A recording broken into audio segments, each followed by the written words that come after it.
can you speak more of the clarity aspect of the nature of mind? Thank you.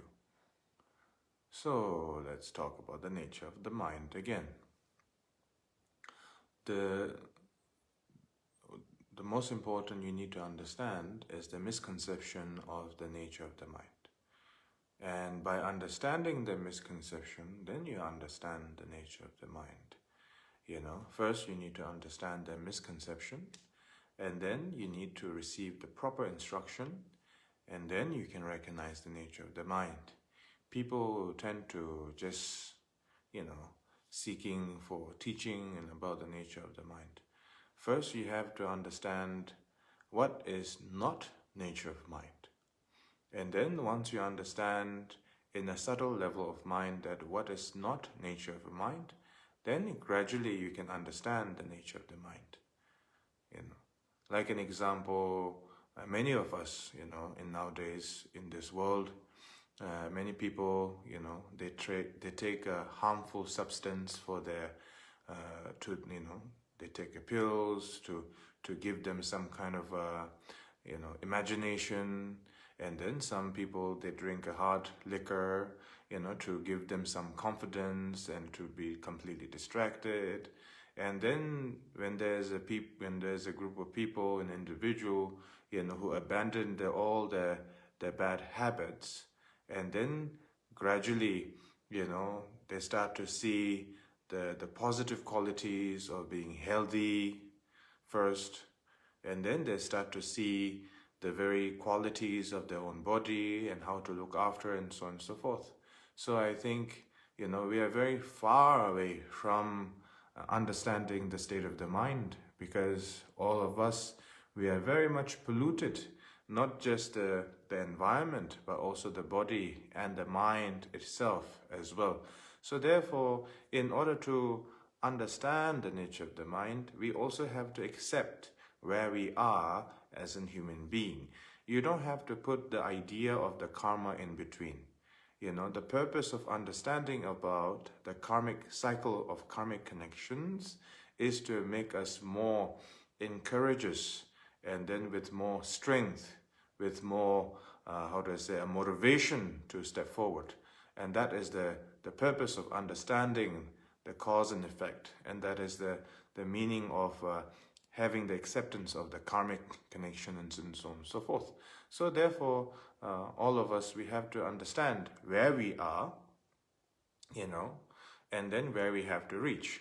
So many of us, we think that, okay, understanding about the nature of the mind is simply something to receive, and then, and if I'm rich and if I'm powerful, and maybe I can just simply get a teaching and I can understand. Well, that very voice in your mind saying that, oh, I can achieve everything because I have the possibility, I can get it, no problem, because I'm rich, because I'm powerful, because I'm next to Rinpoche, I'm next to my guru.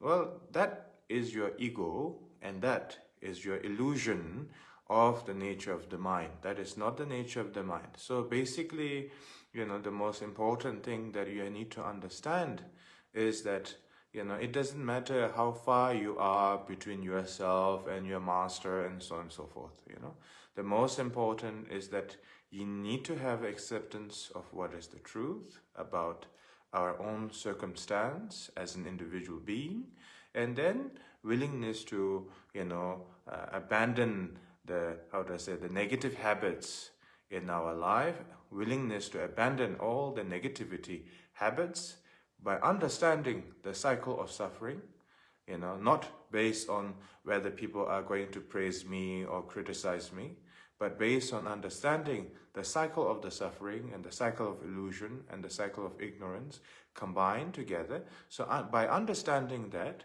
and willingness to make an improvement, not based on recognition, not based on praise, not being fearful of criticism by other people, and due to that becoming a religious practitioner, that is a wrong intention.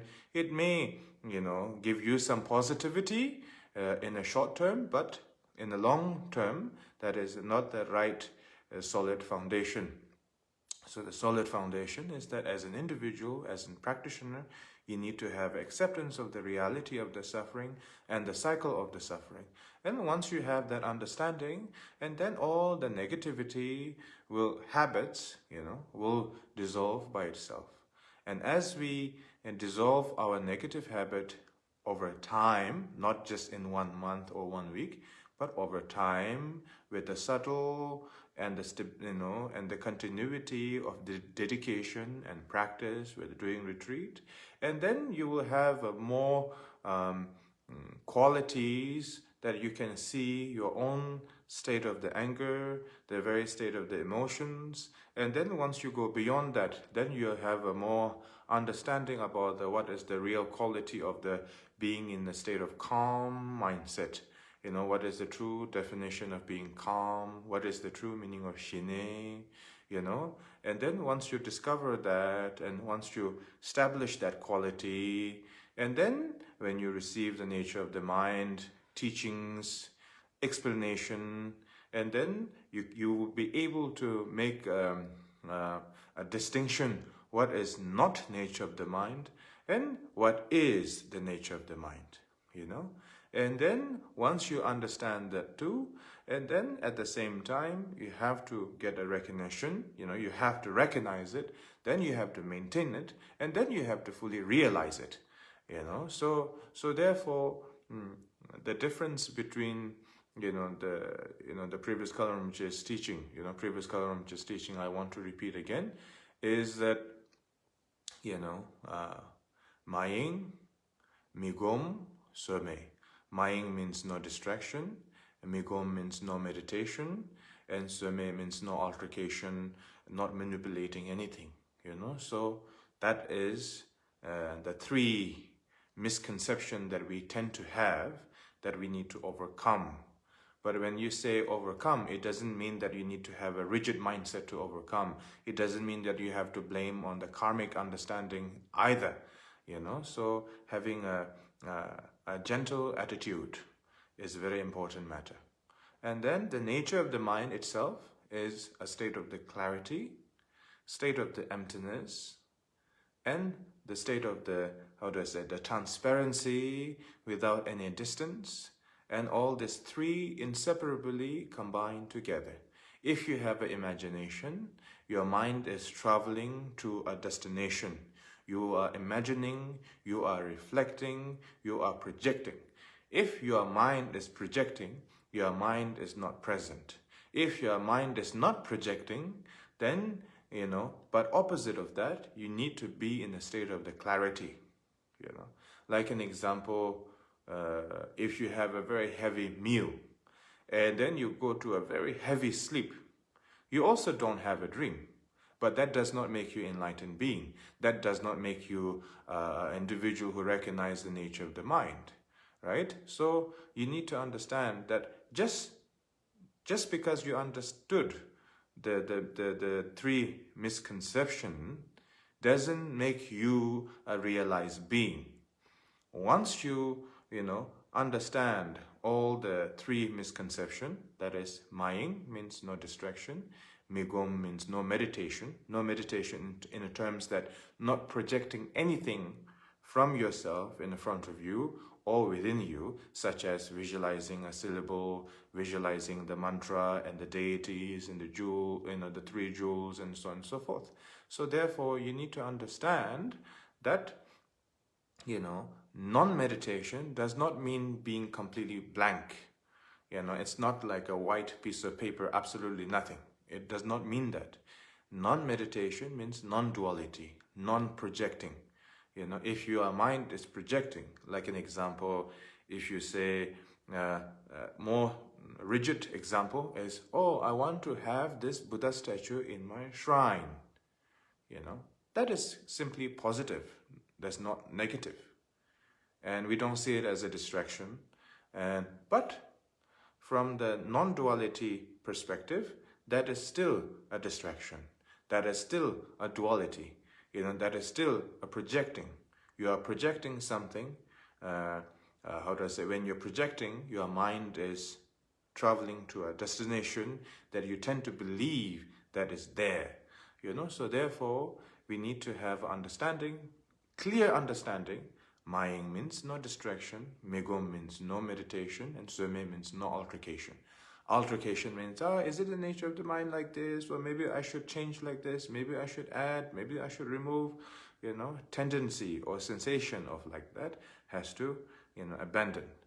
So when I say abandon, you also have to be careful. There's no such as a forceful abandoning, So therefore, no meditation means, non-projecting. And then Maying means, no distraction. But if you have an understanding about the non-distraction means being force and with intense and force, with the intense of concentration, that is not, that does not define as a non-distraction. Non-distraction simply means being the witness to all the projection of thoughts and not reacting to the positive or to the negative. And that is the definition of awareness. Awareness, does not mean you need to force yourself to concentrate. If you are forcing yourself to concentrate, you are not initiating yourself to be in the natural state of mind.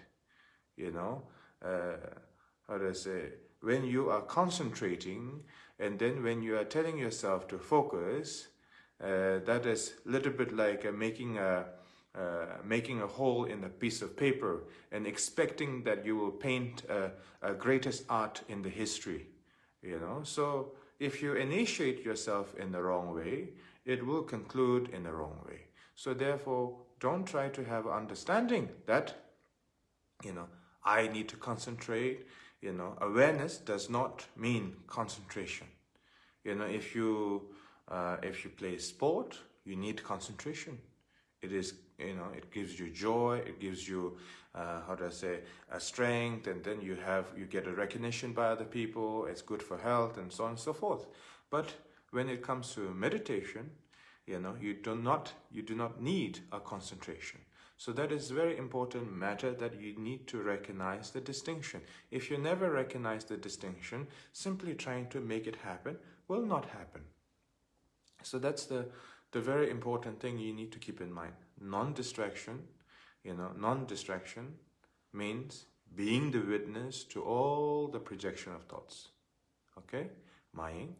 Migum means non-projecting, not projecting any kind of deities, let alone all the ordinary things, even the deities, not projecting any of the deities, but simply being present, right?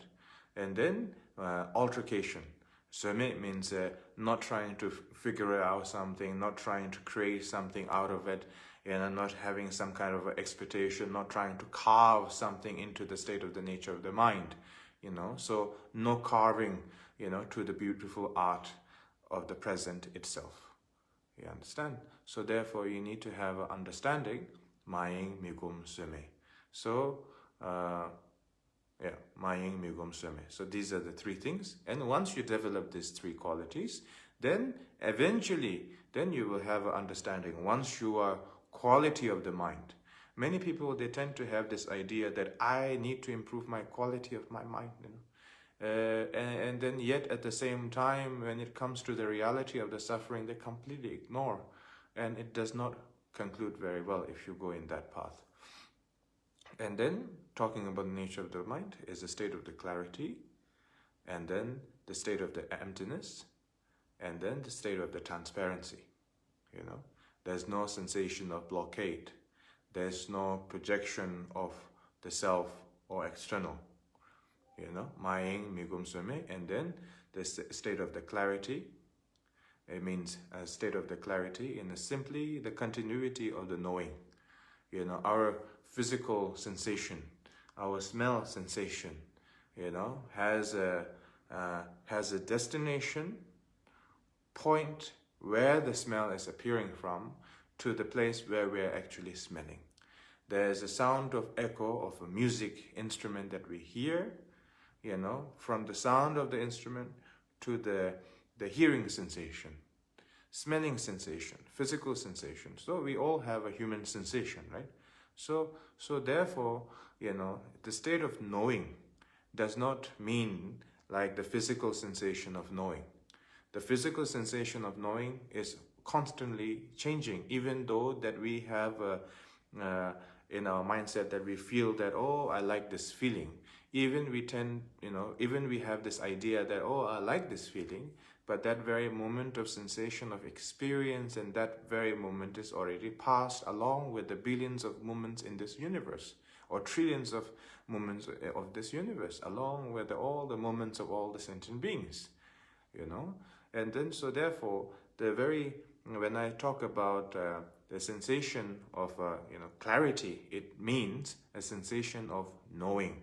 Sensation of knowing means simply being present without any disturbance, and then continuity in the state of knowing, without beginning, without end. It's a little bit like the journey and the destination inseparably together. There's no desire of I want to take this journey to this mountain. There's no pleasure of saying, oh, I have arrived to this mountain, it was such a hard work, and then now I have reached on the top of the mountain. There's a beginning of the journey, and there's an end of the journey, of every journey that we make in our life. So when I say the state of knowing, it means that there's no beginning, that where you say, I start from this and I end to this destination. There's simply a state of knowing. So basically, a journey and the destination is inseparably together in that very moment. The state of the clarity and state of knowing and state of transparency. There's no projection of thoughts. So even there's a projection of thoughts, it appears, it dissolves, and then non-reactive from your own, from yourself, basically.